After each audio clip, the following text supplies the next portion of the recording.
Hey, yeah. I'm gonna tell you a story. I got invited to a party, which was big for me, okay? I don't get invited to a lot of parties, all right? I get there, I didn't know there would be hard drugs at this party, you know? And like, I don't judge or anything. It's just that someone offered me heroin, right? Like, here's the hierarchy for me, is that like weed, everybody understands weed, whatever, you know what I mean? Cocaine, you're living on the edge. Crack, you've made a mistake.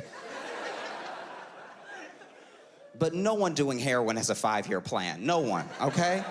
If you do heroin, you either play the guitar really well or you just have a lot of feelings. I don't know what to say about you. So he offered me heroin like it was normal, and I didn't want to not seem cool, but I didn't want to take the heroin. And so he passed it to me, and I was like, no thanks, man. I am stuffed. I could not have any more heroin today. I have had my fill. I am good. Thank you. I live in New York now. I moved to New York from Chicago, and I wasn't ready. Lots of things I was not ready for. One was the rats.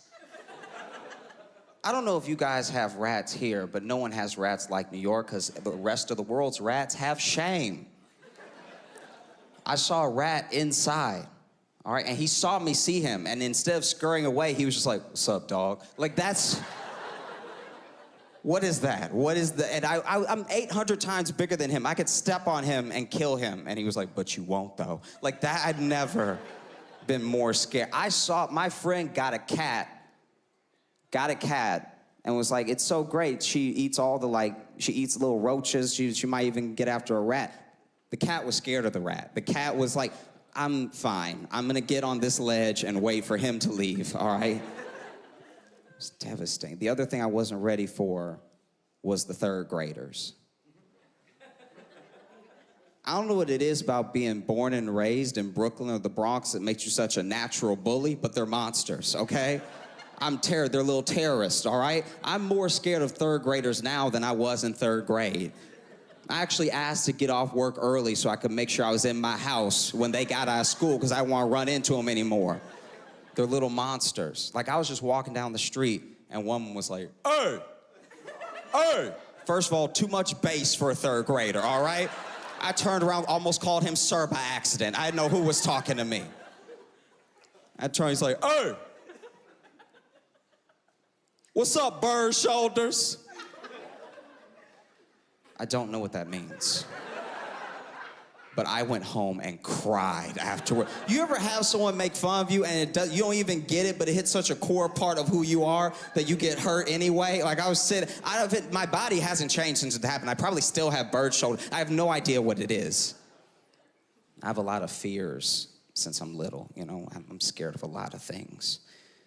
My biggest fear, above like rats or third graders or anything else, is just finding a dead white girl.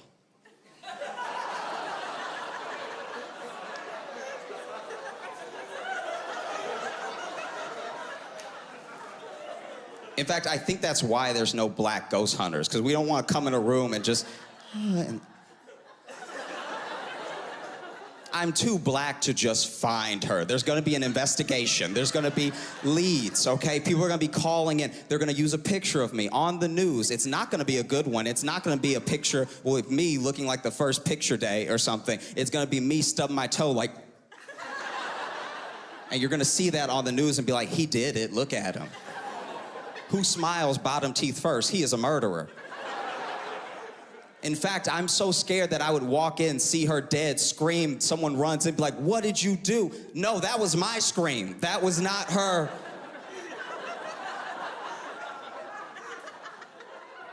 I know it's hard to believe, but I screamed the way she would have screamed had this been me to her. But please don't. Okay, I'll go to jail now, and I won't last. I had to take a flight. Another fear that's creeping towards the top of the list is tiny planes. You know? I had to take a tiny plane. I didn't think it would be a big deal. It only seated 8 people. It's the tiniest plane I've ever been on. It was so small that there was no cockpit. So I could see the captain and the co-pilot. I could hear both of them. At one point during the flight, the captain was like, whoa! I was like, what? Oh my God, what? No, don't act like I can't hear you, sir. We're talking right now, okay? Do I need to get up and head? Don't tell me to sit down. I can't stand up. The plane's not that big. And I should have known something was wrong because I got to the gate and they wanted to weigh my carry-ons. Which never happens. But I was like, fine, backpack's 13 pounds, laptop's 4 pounds with the case. And then they were like, how much do you weigh? And I was like, how small is the plane? How small is the plane? You need to know my 125-pound body weighs 125 pounds. And then I get to the plane, I'm like, that makes sense. Okay, fair enough. It's the smallest plane I've ever been on. And like, it took, like this plane, I know it's not nice, I know it's not kind, but like, I was the youngest person on this flight by far. Everyone else was 80 and up. So a real thought I had on the flight was, this is heaven's waiting room. I gotta get out of here. This is terrible. She already looked dead. Her soul just had to step out to get to heaven. I wanna be up here with people dying. And you know that overhead compartment that's supposed to drop an air mask if there's too much turbulence? That's not there at all.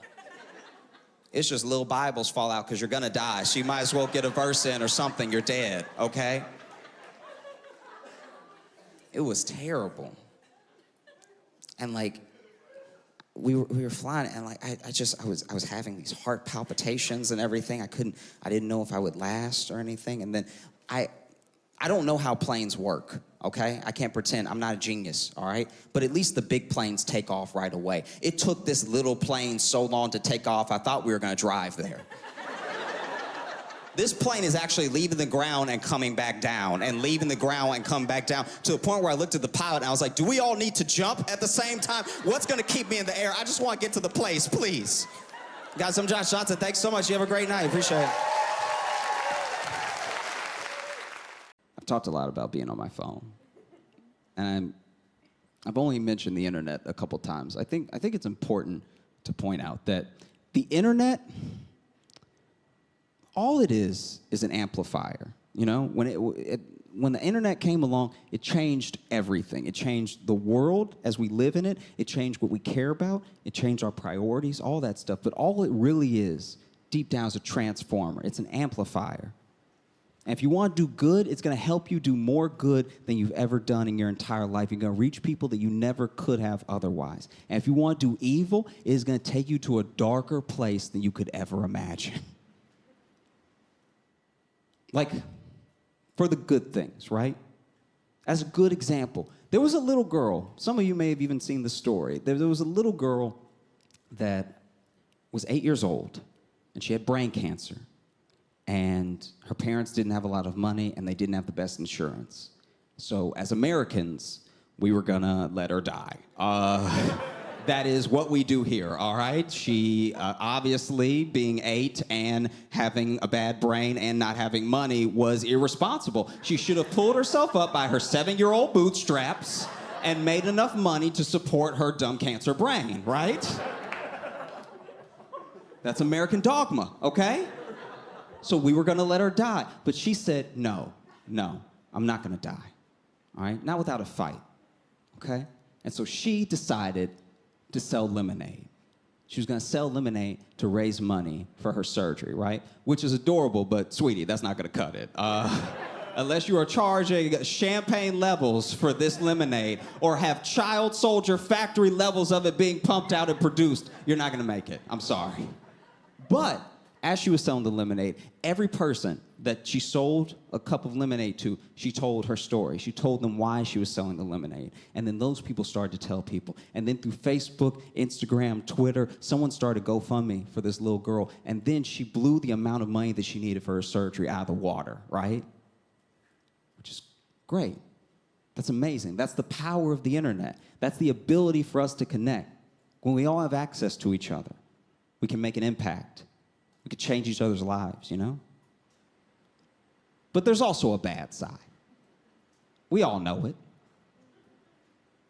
When I was in high school, there was this group of kids that they were cool, and I liked them, and I liked that they liked me, but they terrified me because all they ever did was prank each other And it was like too hardcore, and it was really mean, and it weirdly always brought them closer together, but it terrified me, you know?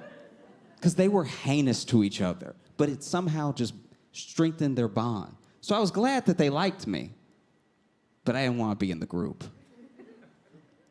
And it was 4 of them. It was 2 guys and it was 2 girls. And normally, like, the coming of age story would tell you that they're all gonna hook up, but that's not what happened. Everyone in the group had a different significant other outside the group except for one girl. Her name was Beth. And it was hard for Beth to find somebody because she was too intense. She was a lot. You know, she always felt the need to up the ante, take things further than they should go, you know. Until she met a guy. She met a guy on the internet. And they hit it off immediately. She thought he was cute. They had the same sense of humor. They wanted to go travel the same places. And every day she would come to school and she would tell us about this. She would tell us, like, oh, you know, he's so cool. I like him so much. And here's what we talked about and everything. And then Friday came. And on Friday, she told me that he wanted to meet on Saturday. And I told her, oh, don't do that. That is a terrible idea. Because I should point out, this isn't online dating in 2021. This is online dating in 2008. Okay? In 2021, there's bios, there's mutual friends, there's pictures from multiple angles. In 2008, all you were getting with online dating was a description that was hopefully accurate enough to give the police. And so I told her, no, don't go. Because I should point out, this guy didn't give her an address to come to. He said, meet me in this neighborhood through this alley, through this door. And I was like, you honestly making it too easy to kill you.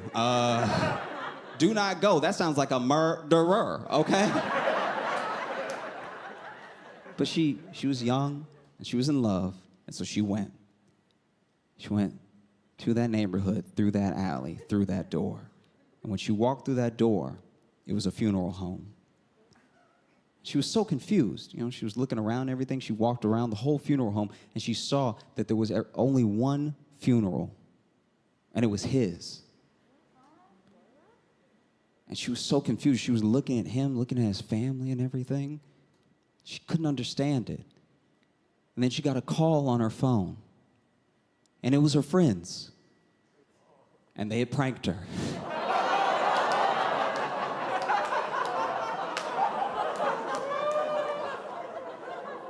You see, they found this dude's picture in the obituary.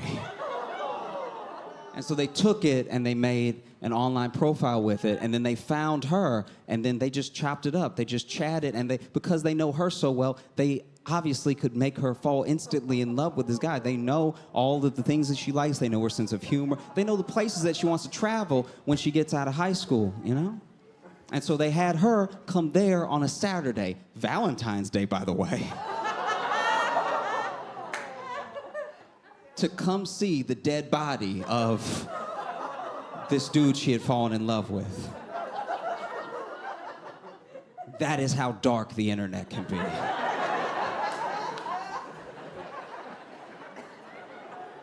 That is what happens when we all have access to each other. We can change each other's lives for the worse. I know right now you feel bad for Beth. Don't. Okay? She got him back. Over the course of a decade, she banged all of their dads.